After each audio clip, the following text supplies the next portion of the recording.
This channel does not promote any violent, harmful, or illegal activities. All content provided by this channel is meant for an educational purpose only. Top quality और consistent performance के लिए सिर्फ silver pump नाम याद रखना। দফায় দফায় অশান্ত ছুটি ধুলিয়ান ৩৫৬ ধারা জারির দাবি দিলীপের।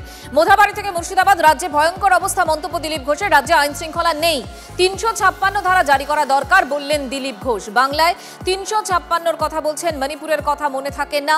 পাল্টা তৃণমূলের রাজ্য সাধারণ সম্পাদক কুণাল ঘোষ।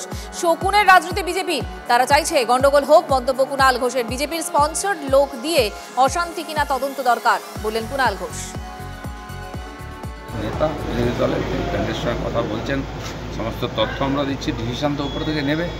তার চেয়েও ভয়ঙ্কর অবস্থা গত দুদিন ধরে যে মোথাবাড়ি থেকে শুরু হয়েছে, মুর্শিদাবাদ মালদা নদিয়া অবধি হিন্দুদের প্রতি অত্যাচার হচ্ছে। আজকে 12 তারিখ সকাল থেকে আবার শুরু হয়েছে, হাজার হাজার লোক এসে গ্রাম লুট করছে। কাল রাত্রে আমি আটকেছিলাম ফারাক্কাতে, অনেক রাত্রে ফিরেছি, রাস্তার দুই ধারে আগুন জ্বলছে, শয়ে শয়ে গাড়ি পুড়ে আছে।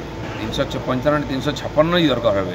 আপনারও কি শৃঙ্খলা নাই? আপনারও কি একই মত? আমি তো এগিয়ে বললাম শকুনের রাজনীতি, তো তারা চাইছেন গন্ডগোল হোক।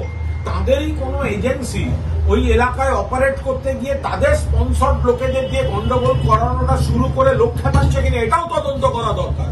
আর সুকান্ত বাবুরা এই ৩৫৫ ৩৫৬ মনে থাকে না মণিপুরের কথা, মনে থাকে না মণিপুর রাজ্যটার কথা। বছরের পর বছর যখন চলে, মুখ্যমন্ত্রীর বাড়ি অ্যাটাক হবে, মহিলারা ধর্ষিতা হন, পরপর খুন লুটতরাজ চলে, রাষ্ট্রীয় সম্পত্তি ধ্বংস হয়, তখন কোথায় থাকে এই ভারতীয় জনতা পার্টির নেতারা? ধুলিয়ানে বিক্ষোভের মুখে শাসক বিধায়ক। ওয়াকফ বিরোধিতার আগুনে পুড়ছে ধুলিয়ান। সকাল থেকে ফের বিভিন্ন জায়গায় সংঘর্ষ। অশান্ত এলাকায় ঢুকতে গিয়ে বিক্ষোভের মুখে শামশেরগঞ্জের তৃণমূল বিধায়ক আমিরুল ইসলাম। বিধায়কের গাড়ি ঘিরে বিক্ষোভ। পুলিশের সহযোগিতায় এলাকা থেকে বেরোন আমিরুল ইসলাম। অশান্তি যারা করে তাদের কোনো জাত ধর্ম হয় না।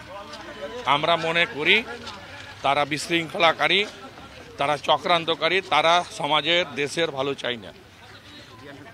তাদের কোনো জাত হয় না, তাদের কোনো ধর্ম হয় না, ক্রিমিনালের কোনো ধর্ম হয় না। কারণ আজকে যে পরিস্থিতিটা তৈরি করছে, তারা যদি মানুষ হতো তাহলে তারা সমাজের কল্যাণের কথা ভাবতো, সব সম্প্রদায়ের কথা ভাবতো, এইভাবে গণ্ডগোল হতো না।